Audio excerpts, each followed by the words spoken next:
সুপ্রিয় দর্শক বন্ধুরা, আসসালামু আলাইকুম। সবাই কেমন আছেন? আশা করি যে যেখান থেকে দেখছেন সবাই ভালো আছেন। দর্শক বন্ধুরা, আজকে আমরা কথা বলবো স্যামসাং গ্যালাক্সি Z Fold4 এই ফোনটি নিয়ে। ফোনটি বাংলাদেশের মার্কেটে কিন্তু অলরেডি লঞ্চ হয়েছে, আর দেশের বাজারে ফোনটি শুধুমাত্র একটি ভ্যারিয়েন্টই লঞ্চ হয়েছে। 12GB RAM, 256GB Rome. আর এই 12GB র্যাম ভ্যারিয়েন্টে বাংলাদেশে প্রাইস রাখা হয়েছে 2,59,999 টাকা বা 2,60,000 টাকা। তবে ফোনটি কিন্তু বাংলাদেশের মার্কেটে আনঅফিসিয়ালিও পাওয়া যাচ্ছে, আর আনঅফিসিয়ালি ফোনটির প্রাইস রাখা হচ্ছে 2 লাখ টাকা। এই ফোনটির হাইলাইটেড বিষয় হচ্ছে এই ফোনে থাকছে Qualcomm Snapdragon 8+ Gen 1 চিপসেট, এবং এছাড়াও থাকছে দুর্দান্ত ক্যামেরা সেটআপ, আর ডিসপ্লে হিসেবে থাকছে ডুয়েল ডিসপ্লে। সো সবকিছু মিলে এরকম প্রাইস পয়েন্টে এই ফোনটি আসলে কেমন হবে? ফোনটি কি ভ্যালু ফর মানি হবে, না এরকম প্রাইস পয়েন্টে 8G বেটার অপশন থাকছে আপনাদের জন্য? এই সবগুলো প্রশ্নেরই উত্তর থাকবে আজকের এই ভিডিওতে।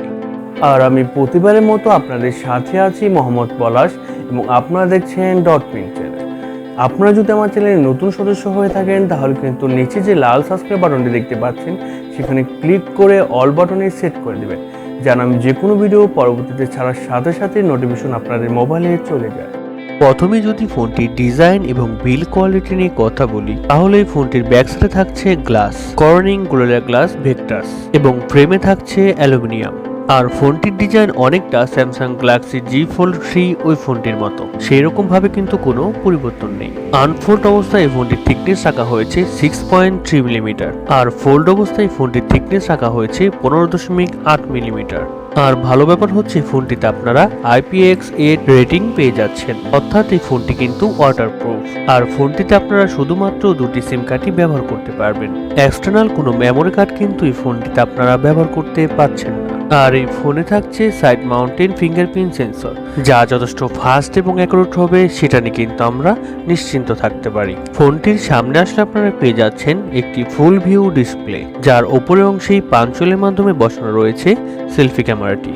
আর ফোল্ড অবস্থায় ফোনে থাকছে 4 মেগাপিক্সেলের আন্ডার ডিসপ্লে সেলফি ক্যামেরা। আর এই ফোনটি আপনারা মার্কেটে 4টি কালার ভেরিয়েন্টে পেয়ে যাবেন। সো ওভারঅল সবকিছু মিলিয়ে ফোনটির ডিজাইন এবং বিল্ড কোয়ালিটি আপনাদের কাছে কেমন লেগেছে কমেন্ট করে আপনাদের মূল্যবান মতামত অবশ্যই জানাবেন। আর পার্সোনালি কিন্তু আমার কাছে ফোনটির ডিজাইন অসাধারণ লেগেছে। এরপর যদি আমরা এই ফোনটির ডিসপ্লে সেকশনে কথা বলি, তাহলে এই ফোনে থাকছে 6.2 ইঞ্চির একটি ডাইনামিক অ্যামোলেড 2x ডিসপ্লে, আর ডিসপ্লেতে আরো থাকছে 120 হার্টজের রিফ্রেশ রেট। আর ডিসপ্লের প্রোটেকশন হিসেবে থাকছে Corning Gorilla Glass Victus Plus, এবং এছাড়াও থাকছে 7.6 ইঞ্চির একটি foldable dynamic AMOLED 2x display. আর এই ডিসপ্লেতেও থাকছে 120 হার্টজের রিফ্রেশ রেট, আর আরো থাকছে 1300 নিট স্পিক ব্রাইটনেস। এর কারণে আউটডোরে যখন আপনি ফোনটি ব্যবহার করবেন, ডিসপ্লেতে ব্রাইটনেসের ঘাটতি কিন্তু একটুও লক্ষ্য করবেন না। এবং আরো থাকছে 373 ppi ডেনসিটি। স্যামসাং কিন্তু এই ফোনটিতে অসাধারণ একটি ডিসপ্লে প্রোভাইড করেছে, যা ডিসপ্লে দেখলে কিন্তু বোঝা যায়।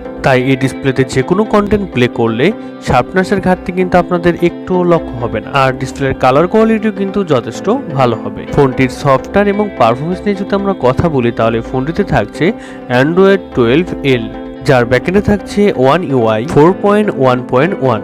আর আমি প্রথমে বলেছি ফোনটিতে চিপসেট হিসেবে থাকছে Qualcomm Snapdragon 8+ Gen 1 চিপসেট, যা 4 ন্যানোমিটার আর্কিটেকচারে তৈরি করা একটি Octa-core প্রসেসর, এবং জিপিইউ হিসেবে থাকছে Adreno 730। Qualcomm Snapdragon 8+ Gen 1 এই চিপসেটটা কিন্তু রিসেন্ট লঞ্চ হওয়া কিন্তু একটি পাওয়ারফুল চিপসেট, আর Adreno 730 এই জিপিইউটাও কিন্তু খুবই পাওয়ারফুল। এর কারণে যে কোনো হাই লেভেলের গেম কিন্তু হাই সেটিং এই ফোনটিতে আপনারা অনায়াসে খেলতে পারবেন। আর ডিসপ্লে বড় হওয়ার কারণে গেম খেলে কিন্তু আলাদা একটি ফিল পাবেন। পাশাপাশি ডিসপ্লেটি বড় হওয়ার কারণে এই ফোনটিকে আপনারা বলতে পারেন মাল্টিটাস্কিং এর কিং।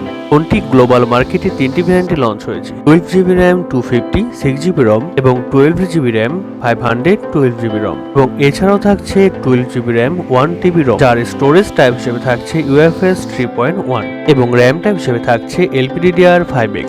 এরপর আমরা যদি ফোনটির ক্যামেরা সেকশনের কথা বলি, তাহলে ফোনটির ব্যাক সাইডে থাকছে 3টি ক্যামেরা, যার মেইন সেন্সর হিসেবে থাকছে 50 মেগাপিক্সেলের একটি ওয়াইড সেন্সর, যা f1.8 অ্যাপারচার। আর এই সেন্সরে কিন্তু আপনারা ওয়াইএস পেয়ে যাচ্ছেন। এবং সেকেন্ডে থাকছে 10 মেগাপিক্সেলের একটি টেলিফোটো লেন্স, আর এই সেন্সরে কিন্তু আপনারা ওয়াইএস পেয়ে যাচ্ছেন। এবং সাথে থাকছে 3x অপটিক্যাল জুম সাপোর্ট, এবং সবশেষে থাকছে 12 মেগাপিক্সেলের একটি আল্ট্রা ওয়াইড সেন্সর যা f2.2 অ্যাপারচার। ফোনটির ব্যাক ক্যামেরা ফিচার হিসেবে থাকছে LED ফ্ল্যাশ HDR প্যানোরামা। আর ব্যাক ক্যামেরা দিয়ে আপনারা সর্বোচ্চ 60 fps এ 4K তে শুট করতে পারছেন এবং 1080p দিয়ে সর্বোচ্চ 240 fps এ শুট করতে পারছেন। আর ফোনটির সেলফি ক্যামেরা হিসেবে থাকছে 4 মেগাপিক্সেলের একটি আন্ডার ডিসপ্লে সেলফি ক্যামেরা এবং এছাড়াও থাকছে 10 মেগাপিক্সেলের একটি সেলফি ক্যামেরা যা f2.2 অ্যাপারচার।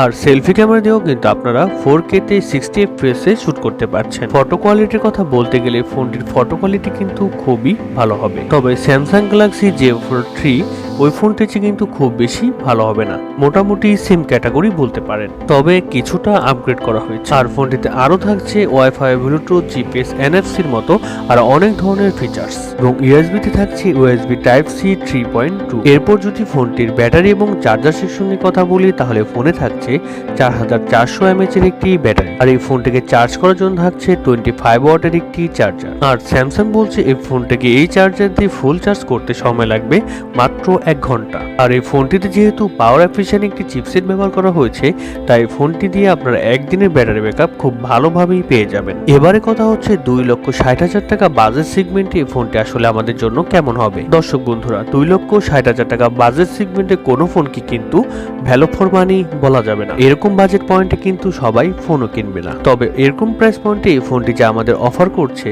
তা কিন্তু আসলেই অবাক হওয়ার মতো। কারণ সত্যি বলতে কিন্তু এই ফোনটি আমাদের লাক্সারিয়াস কিছুই অফার করছে যা অন্যান্য সাধারণ 10টি ফোন কিন্তু আমাদের অফার করতে পারবে না। সো আমার মনে হয় আপনারা যারা এই বাজেট পয়েন্টে ফোন কেনার অ্যাবিলিটি রাখেন তারা কিন্তু এই ফোনটির দিকে যেতে পারেন। স্যামসাং কিন্তু এই ফোনটির মাধ্যমে আপনাদেরকে ভালো এক্সপিরিয়েন্স দেওয়ার চেষ্টা করবে যা অন্যান্য 8-10টি ফোন থেকে কিন্তু আপনারা পাবেন না। আশা করি স্যামসাং গ্যালাক্সি Z Fold4 এই ফোনটি সম্পর্কে বিস্তারিত আপনারা ভালোভাবে বুঝতে পেরেছেন। তারপর যদি কোনো ফোন নিয়ে আপনাদের মনে প্রশ্ন থেকে থাকে তাহলে কমেন্ট বক্সে কমেন্ট করতে পারেন কিংবা আমার সোশ্যাল অ্যাকাউন্টের লিঙ্কগুলো দেওয়া রয়েছে সেখান থেকে আমার সাথে সরাসরি যোগাযোগ করতে পারেন।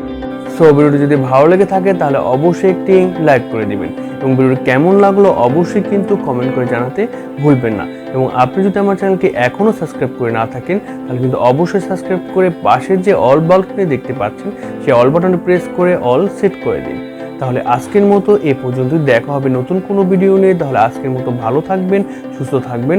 আল্লাহ হাফেজ, ধন্যবাদ।